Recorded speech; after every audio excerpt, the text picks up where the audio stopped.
1795.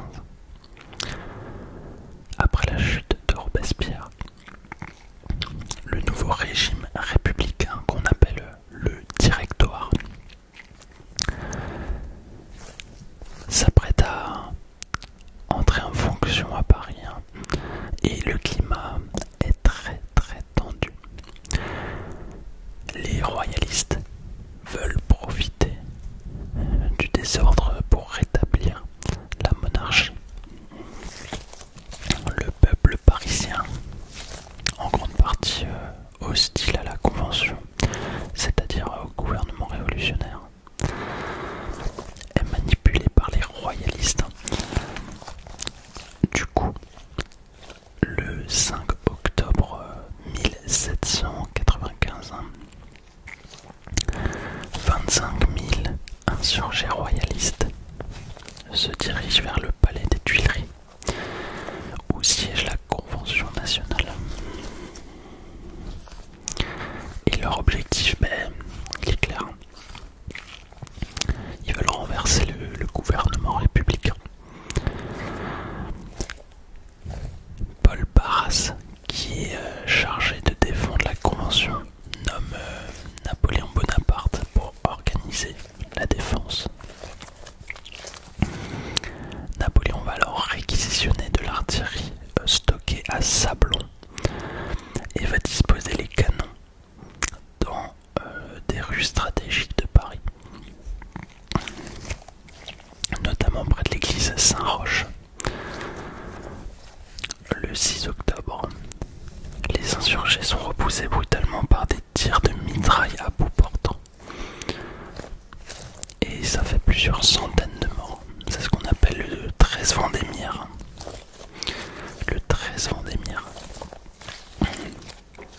Je crois que c'est ce qu'on voit dans le film de Martin Scorsese sur Napoléon. C'est bien lui qui a fait ce film, je crois. Ouais. Il me semble que c'est ça. Je suis un peu cinéphile. Enfin, depuis que j'ai des gosses, c'est plus compliqué. Mais... Et le 13 Vendémiaire, attention, c'est une date du calendrier républicain qui a été instauré pendant la Révolution française. Je vous avoue que j'ai pas trop compris comment il fonctionne ce calendrier. Mais bon. Le 2 mars 1796, alors qu'il n'a que 26 ans, donc il est très jeune, pour cette époque un peu moins, Napoléon est nommé général en chef de l'armée par le Directoire, donc le gouvernement de la République française, si on veut. Et cette nomination, il faut la comprendre, parce que elle est à la fois politique et stratégique, et technique, j'ai envie de dire.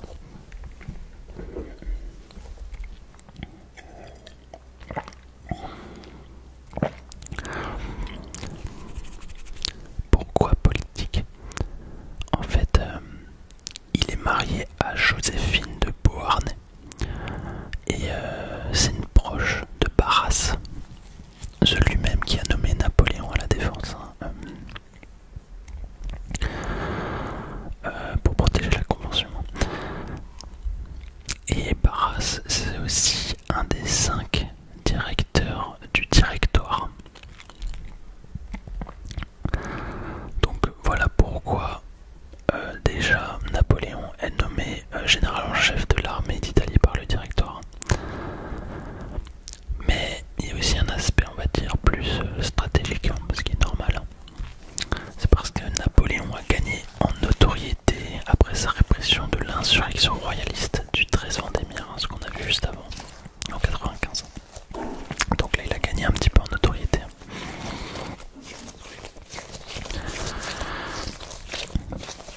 Donc voilà les deux raisons, on va dire, pour lesquelles il est nommé en chef, nommé général en chef de l'armée d'Italie. Bon, après, c'est pas un gros poste, mine de rien.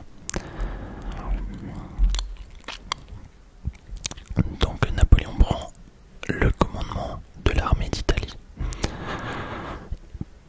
Et pourquoi je vous ai dit que c'était un mauvais poste? Parce qu'en fait l'armée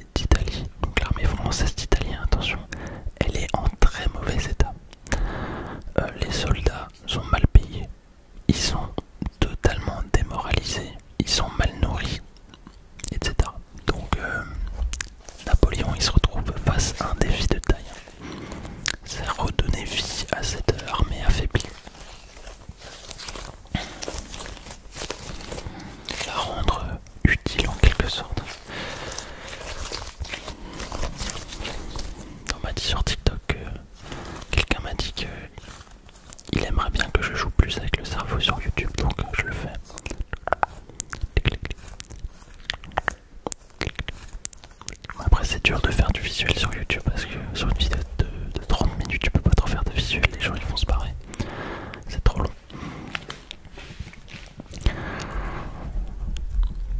Alors pour y parvenir, pour que Napoléon réussisse à redonner vie à cette armée, il ne va pas uniquement miser sur la stratégie militaire. Il commence déjà par motiver ses troupes. Dès son arrivée à Nice, il prononce des discours enflammés. C'est vrai que Napoléon, il sait parler aux soldats, il est un véritable chef de la maître plutôt de la psychologie militaire. Ensuite, il met en place une politique de mérite. Il récompense les soldats courageux, tu vois.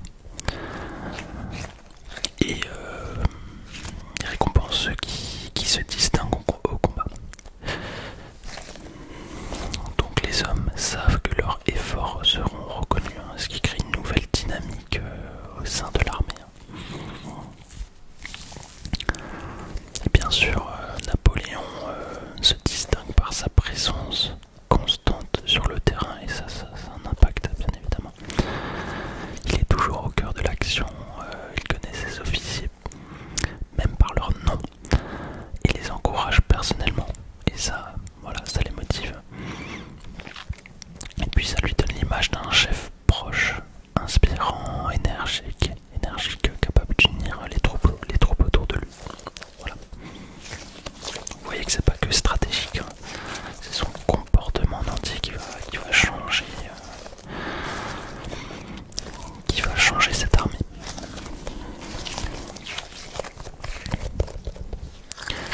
Donc la première campagne d'Italie, elle commence en 96. Napoléon veut séparer les troupes piémontaises et autrichiennes.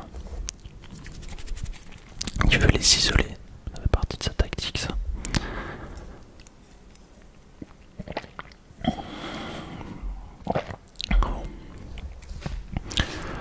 Le 12 avril, l'armée autrichienne, commandée par le général Beaulieu, tente de prendre l'offensive, mais Napoléon la surprend par une manœuvre rapide.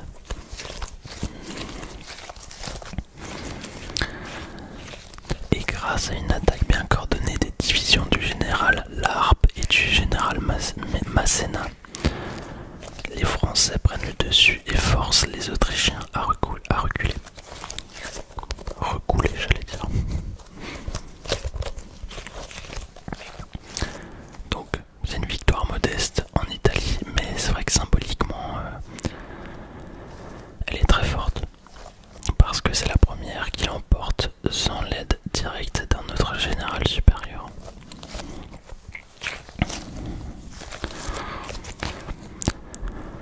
Le lendemain, Napoléon poursuit son offensive en attaquant les forces piémontaises du royaume de Sardaigne à Millesimo.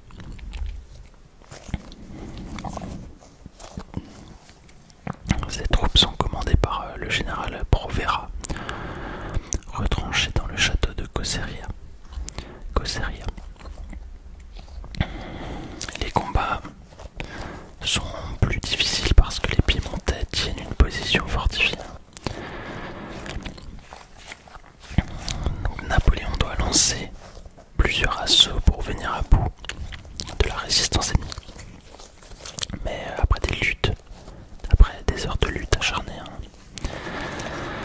les Français prennent le château et capturent Provera.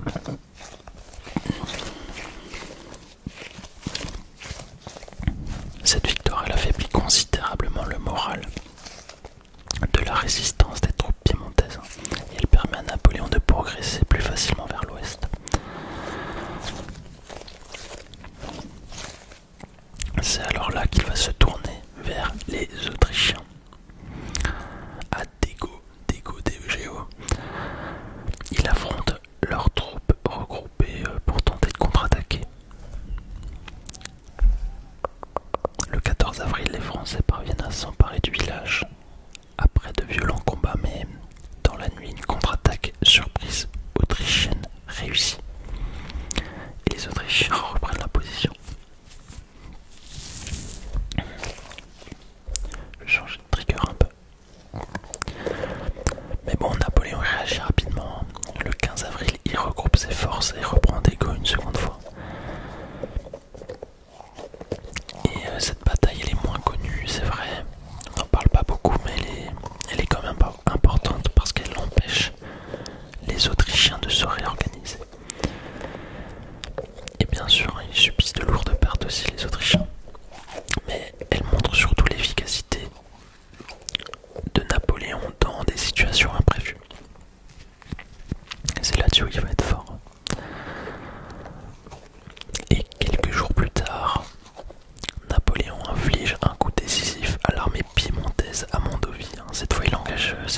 cisalpine. En fait, ce sont des républiques alliées qui s'inspirent du modèle français.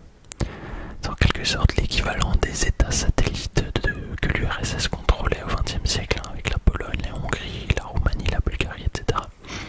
Voilà, on peut dire que c'est un peu des États satellites. Ce qu'on appelle les républiques sœurs.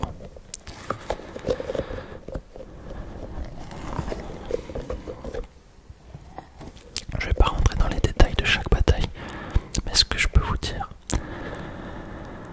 c'est que Napoléon va enchaîner les victoires. Et dès février-avril 1997, il traverse les Alpes juliennes et menace directement Vienne, la capitale des Habsbourg. Alors là, vous imaginez, les Autrichiens sont paniqués et à tel point qu'ils demandent un armistice.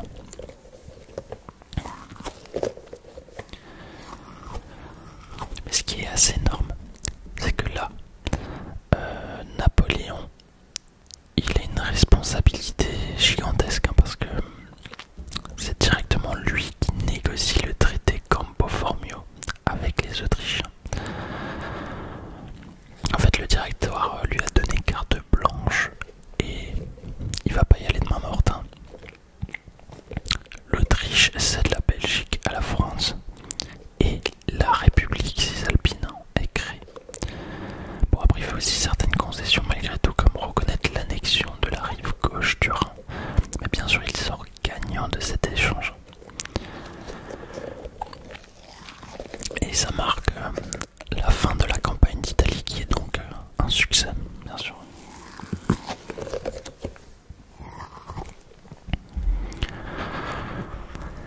En 98, Napoléon commence sa fameuse campagne d'Égypte pour couper la route britannique vers les Indes.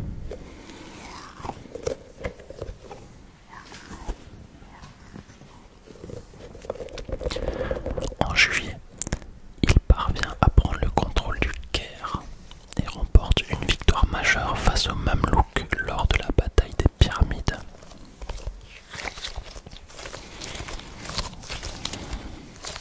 Vous savez, Napoléon, il a utilisé lors de cette bataille-là la tactique du mur de baïonnettes.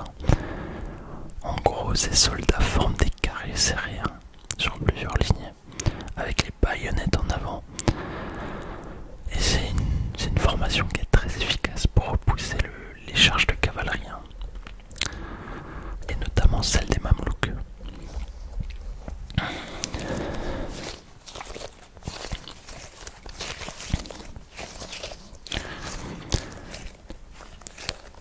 Napoléon tente de consolider sa conquête, mais malheureusement la situation militaire se dégrade pour lui. La flotte française est détruite par l'amiral britannique Nelson à la bataille du Nil en août 98. Et en fait, cette défaite, elle coupe l'armée d'Égypte de la France et rend difficile, voire impossible, tout ravitaillement au renfort. Et en octobre 99, Napoléon voit que la France est très instable et donc il quitte secrètement l'Égypte et rentre à Paris.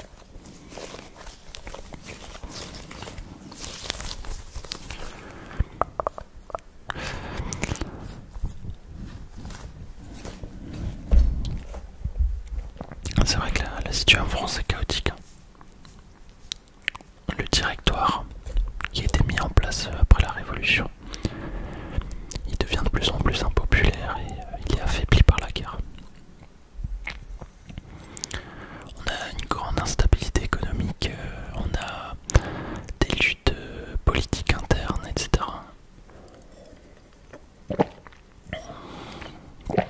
Bon, Napoléon, il est encore glorifié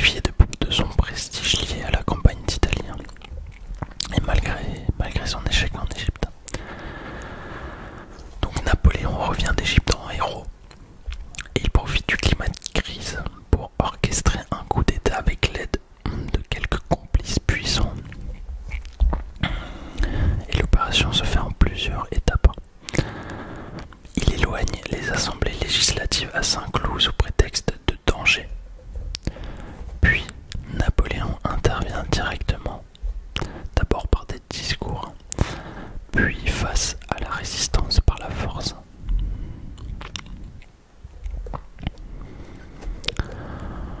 Donc le directoire est renversé et un nouveau régime est instauré, c'est ce qu'on appelle le consulat. Alors officiellement, il repose sur une constitution adoptée par référendum, mais dans les faits, Napoléon concentre le pouvoir entre ses mains. Il devient premier consul avec un pouvoir exécutif très fort. Les deux autres consuls ne sont que des figurants, si je puis dire. D'ailleurs, il contrôle également l'armée, la police, l'administration, la justice. C'est le début d'une transformation du régime vers l'autoritarisme. Une dictature républicaine en apparence, mais de plus en plus personnelle.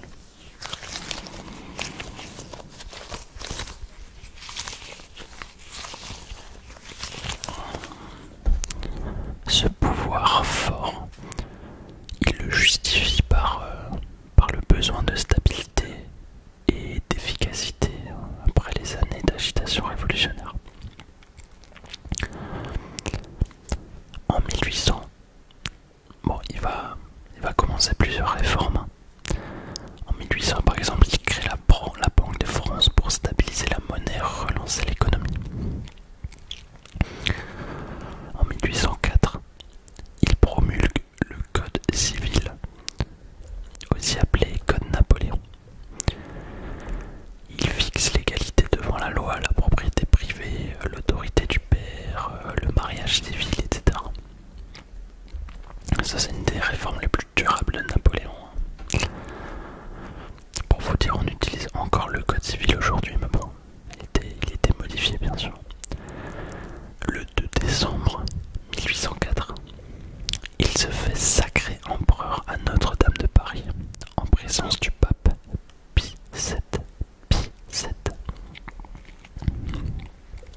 Et c'est là qu'il prend le titre de Napoléon Ier, empereur des Français. Et peu après, les fameuses guerres napoléoniennes commencent. Alors on va un peu rentrer dans les détails.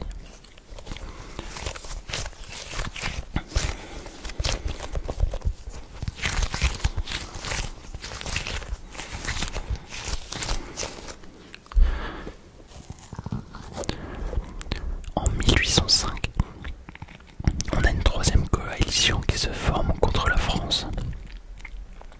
Une coalition qui réunit l'Autriche, la Russie et le Royaume-Uni.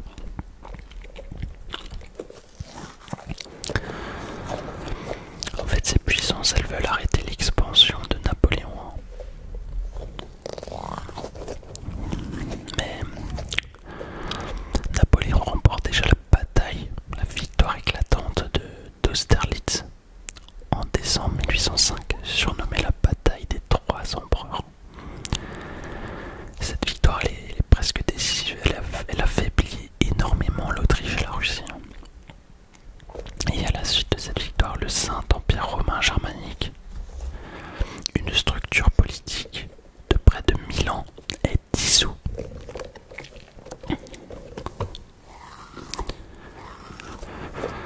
Napoléon crée alors la Confédération du Rhin. En fait, c'est une alliance de plusieurs États allemands placés sous influence française. Et ça renforce sa domination sur l'Europe centrale.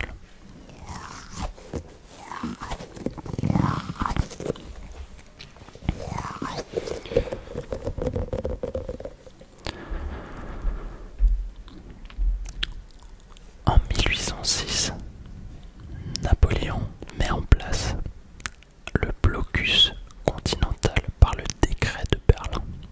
Ça, c'est une étape importante. Ce blocus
célèbre diplomate français nommé Talleyrand.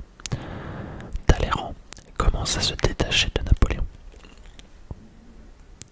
En fait, il est le ministre des Affaires étrangères et il cherche à modérer les ambitions de Napoléon parce qu'il estime que l'expansion continue de l'Empire est dangereuse pour l'équilibre européen en quelque sorte.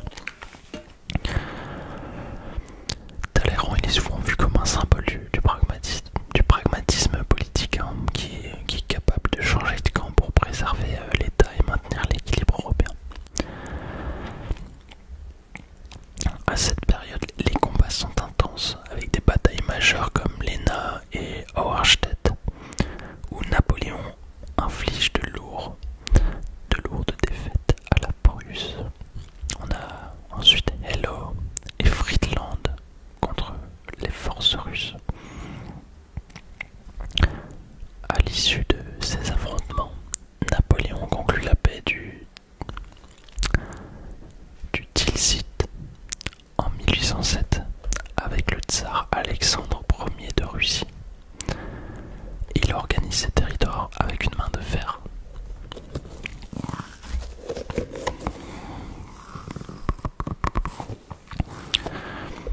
À partir de 1808, Napoléon intervient en Espagne pour étendre son influence sur la péninsule ibérique. Il force le roi d'Espagne à abdiquer et place sur le trône son frère Joseph Bonaparte, espérant donc instaurer un pouvoir fidèle à l'Empire français. Mais bien sûr, cette décision, elle soulève une forte opposition dans le pays. Très vite, le peuple espagnol se révolte et refuse cette domination étrangère.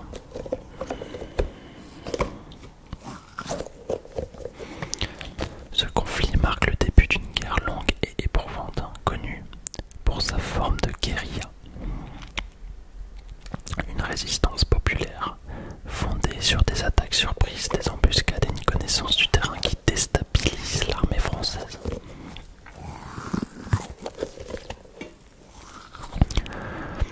Contrairement aux batailles rangées habituelles, cette guerre irrégulière elle use les troupes napoléoniennes qui sont peu préparées à ce type d'affrontement.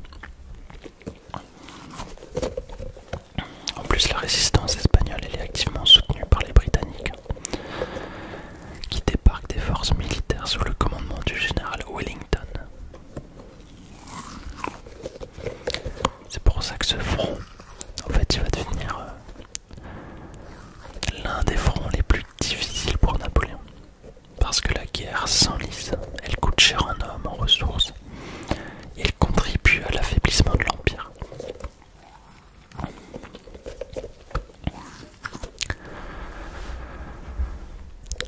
En 1812, Napoléon décide d'envahir la Russie, en partie parce que le tsar Alexandre Ier finit par se détacher du blocus continental. Il commence donc à commercer à nouveau avec les Britanniques, et Napoléon considère ça comme une trahison.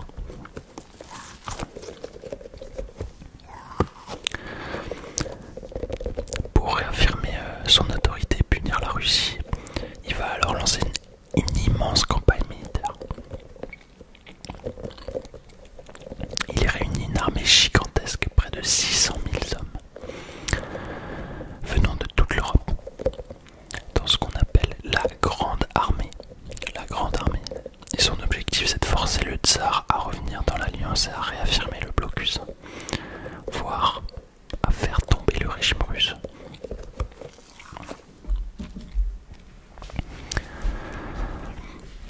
Mais la campagne de Russie, elle tourne rapidement au désastre pour plusieurs raisons.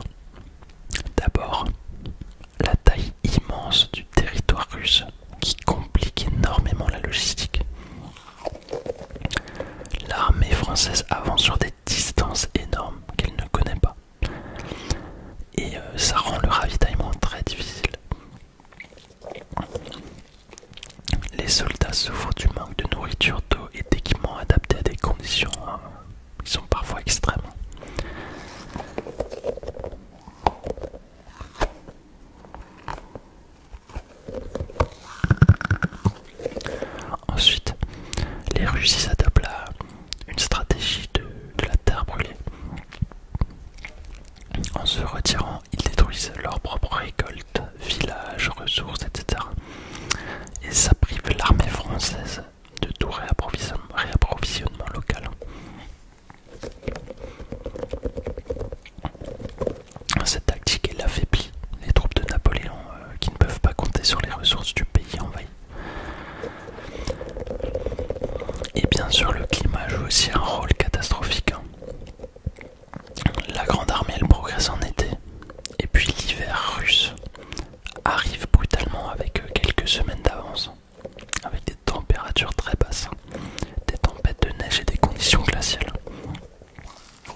désastreuse campagne de Russie.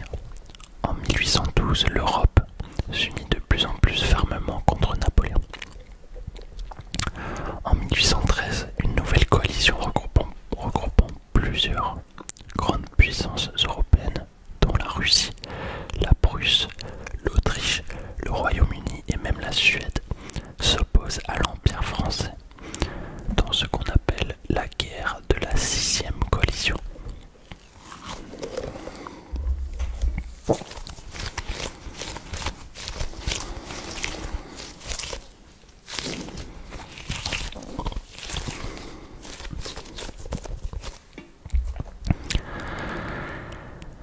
Ces pays sont fatigués des ambitions napoléoniennes et sont encouragés par la faiblesse de la grande armée. Donc ils vont coordonner leurs efforts pour repousser la domination française. Et c'est vrai que tout au long de cette guerre, Napoléon subit une série de défaites qui affaiblissent peu à peu son armée et son influence.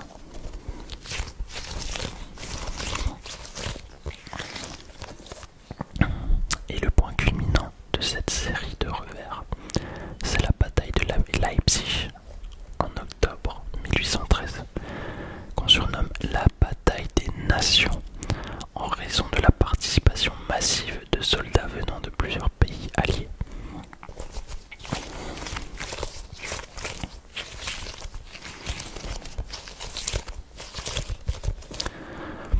Cette bataille, c'est une défaite décisive pour Napoléon.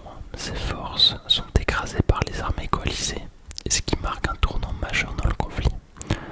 La victoire des Alliés à Leipzig ouvre la voie à l'invasion de la France elle-même.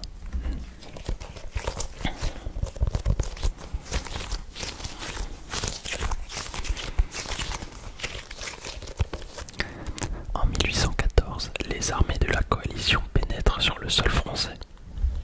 Malgré des efforts acharnés pour défendre son territoire, Napoléon ne peut empêcher la progression des forces ennemies vers Paris.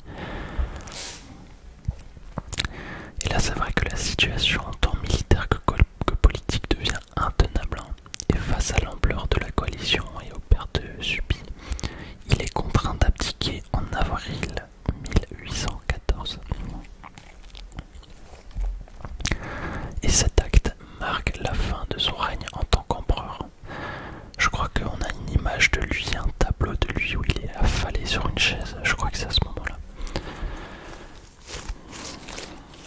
Et on voit il tire la gueule jusqu'à par terre. Bon là il était déjà malade. De l'estomac, enfin des intestins je crois. Et à la suite de son... c'est pas fini hein, parce qu'à la suite de son abdication, Napoléon est exilé sur l'île d'Elbe, une petite île méditerranéenne située au large de la côte italienne.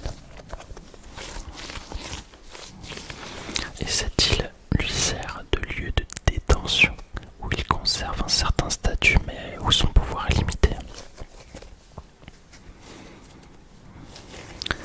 Ce premier exil ne sera que temporaire, parce que Napoléon revient en France moins d'un an plus tard pour tenter de reprendre le pouvoir. En mars 1815, il s'échappe de l'île et retourne en France, où il est accueilli avec enthousiasme par une grande partie de la population et de l'armée. Et ce retour, il marque le début de la période qu'on appelle les 100 jours.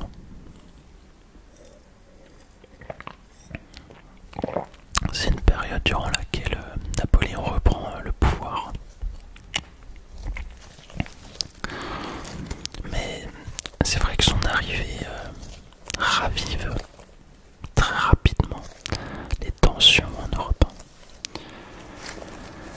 Les grandes puissances décident de ne plus tolérer son influence et elles forment à nouveau une coalition pour l'arrêter. Ouais, ça en fait beaucoup des coalitions.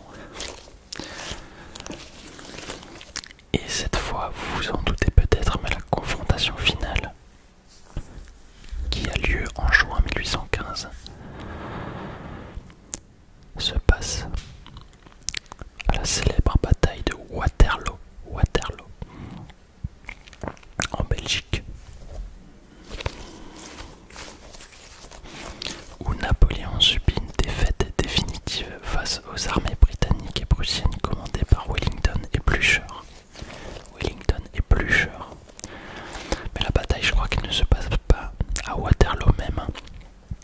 Il me semble que c'est dans un village à côté, il me semble. Mais ça à vérifier, je suis plus sûr. Mais officiellement sur le papier, ils avaient écrit Waterloo, il me semble. Je sais plus pourquoi. Donc bien sûr, il subit une défaite. Et après Waterloo, Napoléon est capturé et cette fois il est exilé beaucoup plus loin sur l'île de Sainte-Hélène en pleine Atlantique Sud où il est isolé et surveillé.